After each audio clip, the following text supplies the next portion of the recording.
Hi guys, it's Ivana from iMove. Today I'm doing a live on the pelvic floor. What is it? How do you strengthen it? Why should you strengthen it? And also the implications of pregnancy, which is usually the biggest reason why we see people for pelvic floor issues. Now, the pelvic floor is a group of muscles and they support the uterus, the bladder and the bowel, so you can imagine just how important they are for your daily functions. Hi Colin, thanks for watching. Talking all things pelvic floor today. So apart from that function though, the pelvic floor also has a big implication and supporting function for low back. So low back pain sufferers also get great benefit out of doing pelvic floor exercises. They are part of your core muscles. No, it's not just the six-pack that implicates your core. They do involve a lot of the deeper muscles as well, and your pelvic floor are part of them. So a weak pelvic floor can result in urinary and bowel incontinence, depending on how severe it is, pelvic pain, and also chronic low back pain. So it's important for everybody to know how to do these exercises. Now, in order to contract your pelvic floor, some people really struggle trying to visualize this, but it's really easy. Simply pretend that you're really busting to go to the loo, but you don't want anybody to know.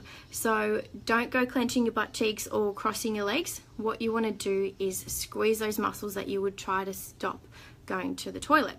Now, that's how you contract your pelvic floor.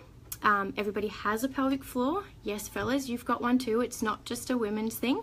And what you should feel is that you're internally lifting upwards and contracting inwards into your body. Now, for ladies, it's really easy to visualize this as trying to stop or slow down a flow of urine. But for you gents out there, I found the cue of pulling your nuts to your guts really effective to contract those pelvic floor muscles. Now, how does this relate to pregnancy? Well, there's a lot of misconceptions out there, and a lot of people think that, if you haven't had a natural delivery, that you don't need to do pelvic floor exercises. But,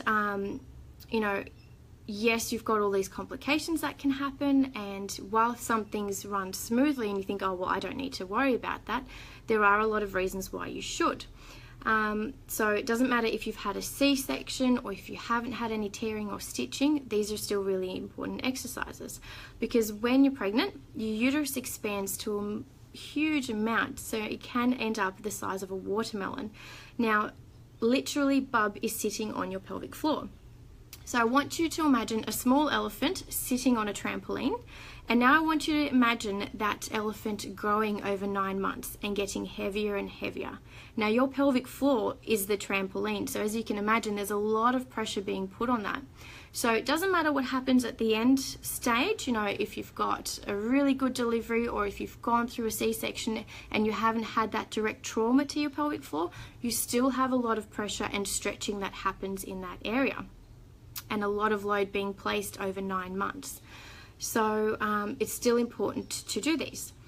Now, the added advantage of doing these exercises during pregnancy is that the stronger you are going into it, the better and quicker your recovery will be. So what they've found as well is that during labor, it helps actually to push bub out. So get really good at those pelvic floor exercises. Now, after childbirth, things can be quite intense. You're worrying about baby, you've just been through this trauma, I like to call it. Doesn't matter how smooth things go, it's still really, really a tough experience. So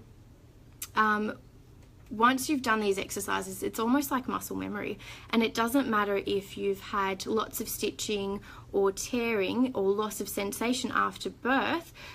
It's like muscle memory. You'll know how to do these exercises if you got good at them before. But if you've never done a pelvic floor exercise before, if you don't know what it's supposed to feel like, and afterwards you're going, oh crap, I have no idea what's going on, things are all a little bit messed up at the moment, you're just in a much better place if you've already done them before and then know how to do your pelvic floor exercises. Now, lastly, you can start these exercises within the first few days after birth. Now, a lot of people think that, I have to wait till I'm fully healed up, or, I have to wait till my 6-week review.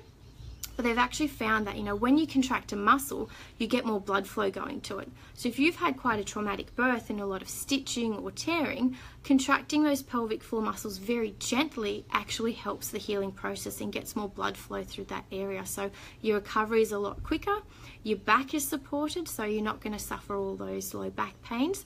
And if you've had abdominal separation, doing those pelvic floor exercises actually helps to encourage those deep abdominal muscles to come together as well.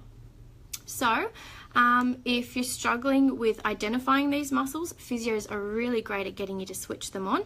And like I said, back pain sufferers, if you've ever been through pregnancy or childbirth, if you've ever been through any surgeries, men, once you get to know what your prostate is all about, these exercises really make a big difference into getting those pains under control and getting you recovered much quicker.